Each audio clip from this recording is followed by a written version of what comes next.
if I give you my initial like versus Quay's tape when I watched Quay, and I think Quay's a good player coming out of college, obviously, right? This guy's awesome. I call this guy War Daddy, man. This guy is ready for action. Okay, so first of all, he is playing downhill, downhill, downhill as much as possible, sometimes to his detriment. Okay, but like for me, I want to see plays made at or behind the line of scrimmage as much as possible. And I'll say this, I put him at the Alabama game because I was with a guy this weekend who plays in the NFL, who played at A&M, and I asked him specifically about this guy. He goes, watch the Alabama game. Okay, Alabama's a good team. They're going to do an offensive line, really, really elite level quarterback from an athletic standpoint. So they got to do some things differently. They dogged him way, way too much, in my opinion, against this team. So we'll see a couple of those. However, I know exactly why he said to watch this tape. You just see the way this guy moves around, underneath, behind, and then it makes the play at the line of scrimmage. You love it. Okay. So they run a little back door, and he gets washed. Okay, so this is kind of some of the stuff where you got to be a little more physical. They got multiple guys on him. Happens sometimes. Really, he's not getting beat here. The defensive tackle made a decision to go back door, and that kind of screwed the play. This is what everybody watches. This is on the highlight. You put a guy like this in positions to excel. So he was either dogging or running spy because of their quarterback a lot.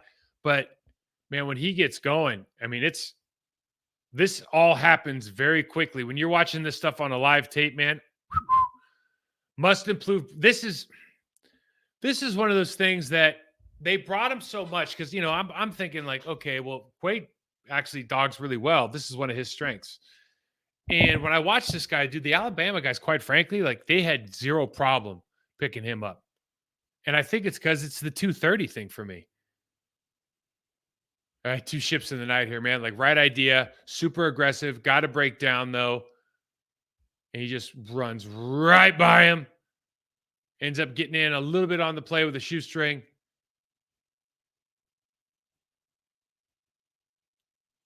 You see the speed. You see the vision now. We got the guard tackle coming down.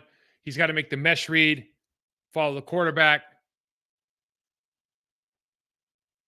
And these are the plays you just love, man, because he reads so well and he's so sudden after the read. It's not it's the processing information, the speed of process. Jesus, Mike, the speed at which he processes this is awesome. And when he goes, you know, watch this as opposed to some of the stuff we've seen for the last couple of years in Green Bay.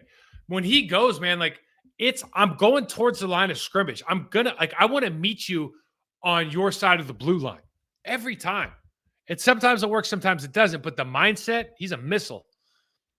Same thing here. This is a pro style play, right? We got the double pull with the lead at the backside, tight end, and the guard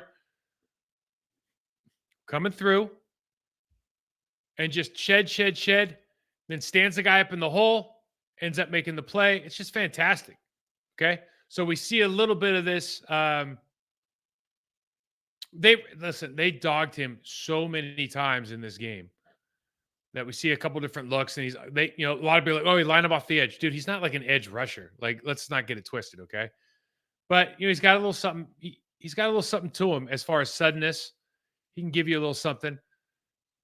Here's another one where you got a lot of these. They ran so many of them that you got to win some of these reps. You see the running back comes over and really, this is the one knock is like he's only 230.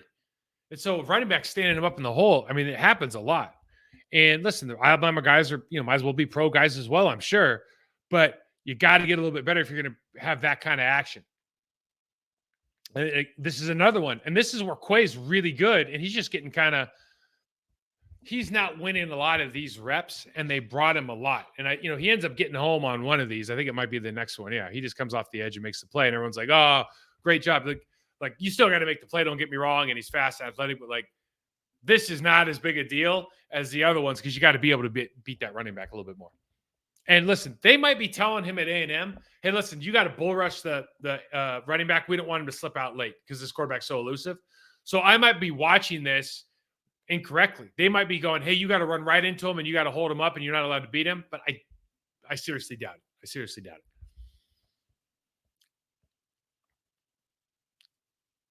See the vision. And again, I love this play. You see how he just pops around this, and it's not that he misses the play. Okay. It's okay. I just like the way he got there because we can always get a little bit tighter to the crease. But again, he's so aggressive downhill. And listen, you're gonna miss some plays, and this is a big play he missed, no question about it. Okay. But the aggressiveness, and then so now all you're doing is like you're starting with a really aggressive guy and you're refining him down to be more technical from a footwork standpoint. No problem. And this is just an incredible play. So he starts at the line of scrimmage, drops, reads, comes back, beats everybody, ends up making the play, man. That's it. Love it. Absolutely love that. Love that play. And it's nuts that this guy was available. I mean, quite frankly, it's just nuts this guy was available. Again, I think it's Peyton Wilson, the kid from NC State. But when you watch this guy's tape, you do see, hey, the kid, he's definitely a special player.